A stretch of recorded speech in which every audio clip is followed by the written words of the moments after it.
Honorable Chairpersons and members of the Joint Committee, I appear before you today to vehemently oppose the Protection of Sovereignty Bill 2026 in its entirety. While cloaked in the language of patriotism, a careful legal analysis reveals that this bill suffers from fatal constitutional defects, including unjustifiable limitations on the fundamental rights, dangerous vagueness, and an unconstitutional subversion of the multi-party dispensation. In our current political climate, where the state keeps persecuting people and state persecution has forced opposition leaders and critics out of the country, this bill ceases to be a theoretical threat. It is an immediate existential danger to political pluralism, economic survival, and Uganda's standing in the global community. To appreciate the gravity of this bill, I invite the committee to examine the chilling day-to-day realities that this law will create across all sectors of Uganda if passed. 1. Reclassifying Ugandan citizens as foreigners. The most insidious provision is hidden in Clause 1, which defines a foreigner to include B, a Ugandan citizen residing outside Uganda. There are numerous Ugandans who live in the diaspora, and they remit over $2.5 billion annually to our country. All these citizens are going to be deemed foreigners by this law. When did this government cease to care about its citizens to the extent of regarding them as non-citizens? Consider a political leader born in Uganda, a registered voter, and a duly elected party president who is forced into exile or out of the country due to state persecution. Under Clause 1B, the moment that citizen crosses the border to save their life, that law strips them of their Ugandan identity and reclassifies them as a foreigner. Because Clause 1 defines an agent of a foreigner as anyone who acts under the direction or control of a foreigner, and Clause 2.2a says the act applies to anyone who engages in political activities, for or in the interests of a foreigner. The domino effect is devastating, Honorable Chair and members. Imagine a party official in Kampala receives a WhatsApp voice note from this party president who is out of the country, instructing them to coordinate some party activities. Under this bill, by following those instructions, the party official here in Uganda is guilty of engaging in political activities for a foreigner who left the country. Under Clause 14, they face 10 years in prison. Under Clause 5.4, they face 20 years in prison. A local party administrator or aide, simply doing their job by taking instructions from their leader, becomes a felon. Let me talk about the direct assault on the Political Parties Act and the multi-party dispensation. Articles 71 and 72 of our country's constitution, the grand norm, guarantee the freedom to form political parties, operationalized by the Political Parties and Organizations Act. The bill violently contradicts this act. Millions of Ugandans live abroad.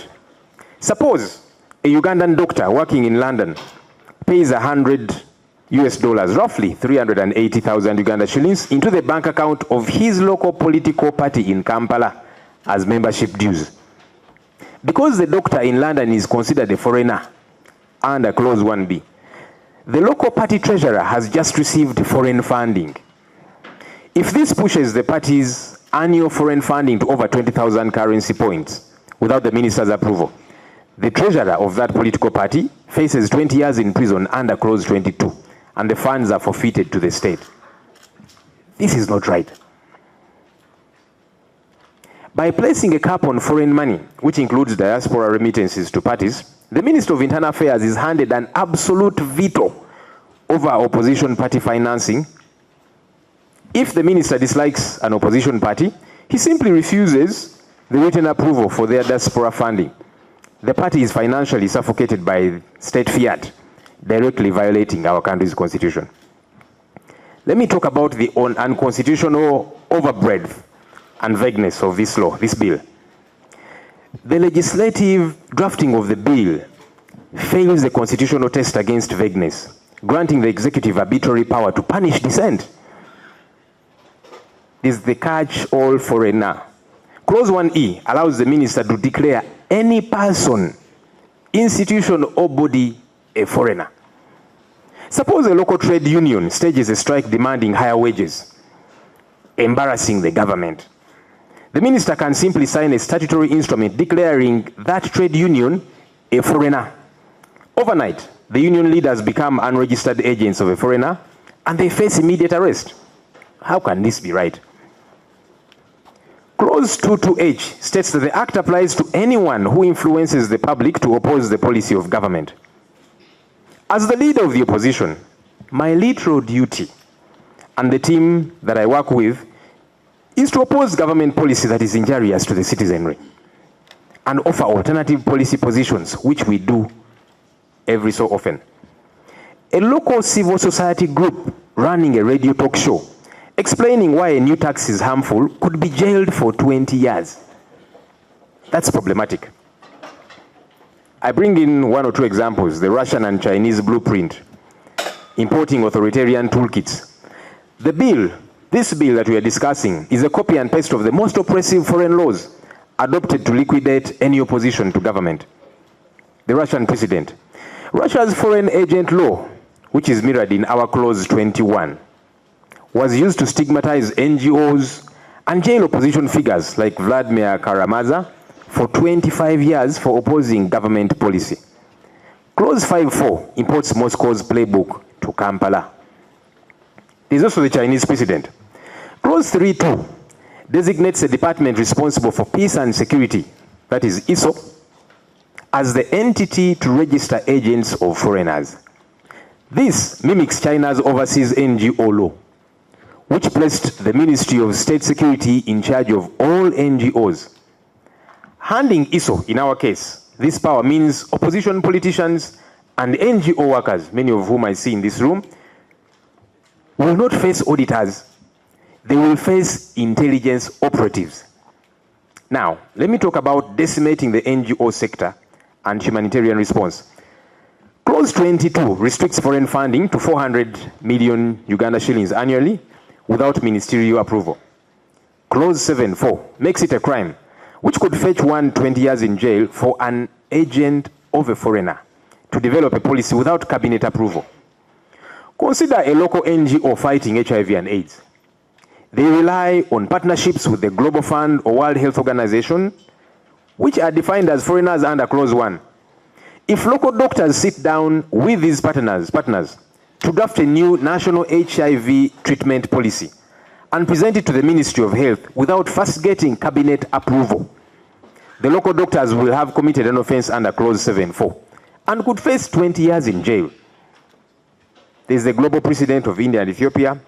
India used one of its laws to cancel the licenses of 20,000 NGOs, including Amnesty International, causing a massive collapse in humanitarian aid.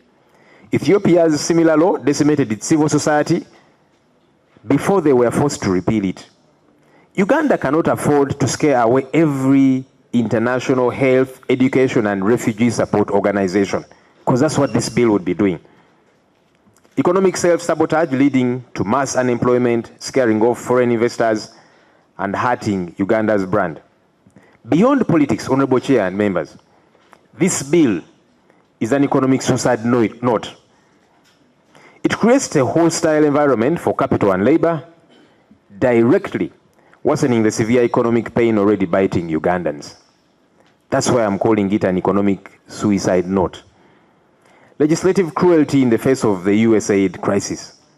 Honorable members, we are currently reeling from the recent withdrawal of the USAID support, which has pushed thousands of Ugandan health workers, implementers, and NGO staff into immediate unemployment.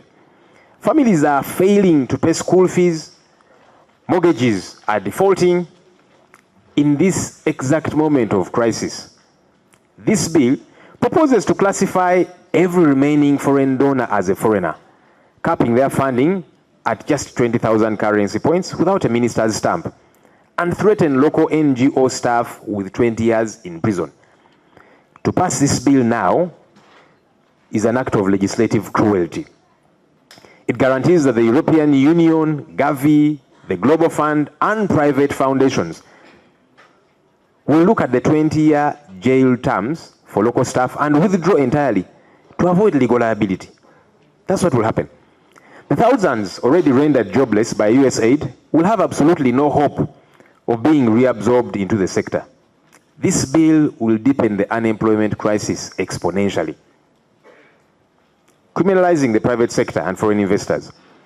A foreign mining company or manufacturing plant operating in Uganda is a foreigner under Clause 1D. Under Clauses 7 and 10, if that company's local Ugandan CEO or legal counsel advocates to a ministry for a specific regulatory framework, for example, tax breaks for manufacturing, they are deemed to be influencing the development of government policy on behalf of a foreigner. They face 20 years in prison. No serious foreign investor will bring capital to a country where legal advocacy for their business interests is criminalized as foreign interest and interference, stigmatizing every Ugandan in formal employment. Clause 1 defines an agent of a foreigner as an employee or servant of a foreigner. This means every Ugandan working for MTN, Standard Chartered Bank, Toyota Uganda, the UN, or any foreign embassy is technically an agent of a foreigner. Under Clause 14, they must register with ISO. If their employer inadvertently runs afoul of these vague regulations, the Ugandan employee will go to prison for 10 years. To mitigate this massive legal liability, foreign companies will simply stop hiring Ugandans in senior roles or pack up and leave entirely, destroying Uganda's brand abroad. We are currently, as a country, negotiating with the IMF for debt relief and positioning Uganda as an investment hub. If this bill passes, global headlines will read, Uganda passes Russian-style foreign agent law, jails citizens for talking to exiles. Investors do not read the fine print of our clauses. They look at the headlines and move their billions to Kenya, to Rwanda, or Tanzania, or elsewhere. This bill makes Uganda look like a rogue state, and it pains me to say that, jeopardizing our trade preferences under AGOA and the EU. Let me address gagging the media and paralyzing the financial sector. This bill weaponizes vague economic and security terms to paralyze banks and silence journalists. Clause 13 criminalizes economic sabotage, publishing information that weakens or damages the economic system. Suppose an investigative journalist publishes evidence that a senior government official stole 50 million US dollars from the National Treasury. International investors panic and the shilling drops. Under this bill, the government can arrest this journalist for economic sabotage and jail them for 20 years. The crime of this journalist becomes exposing the theft, not committing it. And yet we should be encouraging everybody who has capacity to expose corruption and to bring it to the fore such that it gets punished. After all, the IGG told us we lose 10 trillion shillings to corruption every year. That's money we should plow back into the economy. Weaponizing commercial banks. Clause 25 dictates that a bank cannot pay out money to an agent or foreigner without proof of ministerial approval. If a bank fails to do this, they face a civil penalty of 200,000 currency points. That's 4 billion shillings. No bank CEO will risk this. They will preemptively freeze the accounts of opposition figures, NGOs, and media houses out of fear. The state won't need court orders to freeze opposition accounts. The bank will do it for them, given this law. Let me end with legal redundancy. We seem to be trying to solve a non-existent problem. The memorandum of the bill falsely claims that there is no specific law upholding the sovereignty of the country. Legally, this legislation is entirely redundant.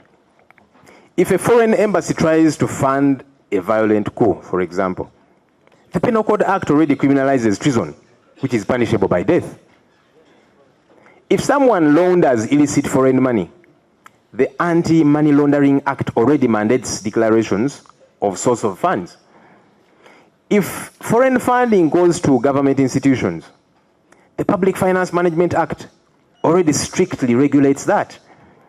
If NGOs, many of whom are in this room, flout the law, the NGO Act already provides for a framework of sanctions.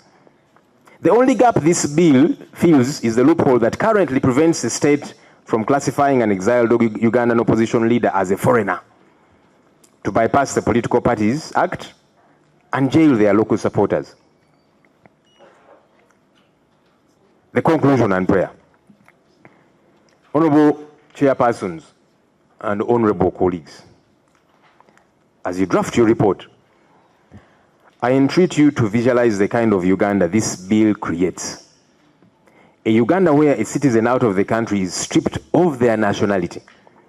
A Uganda where a party treasurer goes to Luzira for receiving membership dues from a Ugandan in Saudi Arabia. A Uganda where thousands of already unemployed US aid workers watch their remaining colleagues flee the country rather than face 20 years in jail.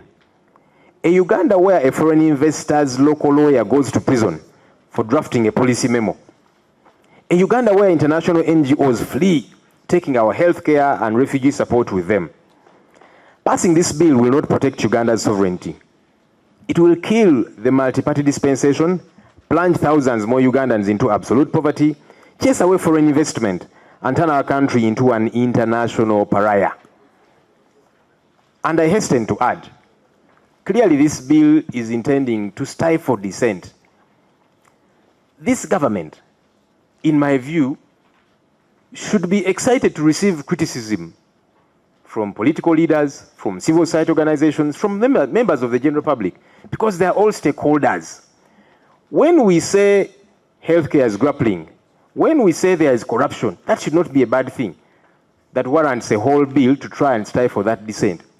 Government should listen to those concerns of Ugandan people so that it can improve, so that the taxpayer money that is given to government is put to good use. Any serious government should have that at the back of their minds, as opposed to finding ways to shut people up. That's not right. In light of the foregoing, I respectfully pray that your joint committee recommends the total rejection of the Protection of Sovereignty Bill 2026 in its entirety. I beg to submit.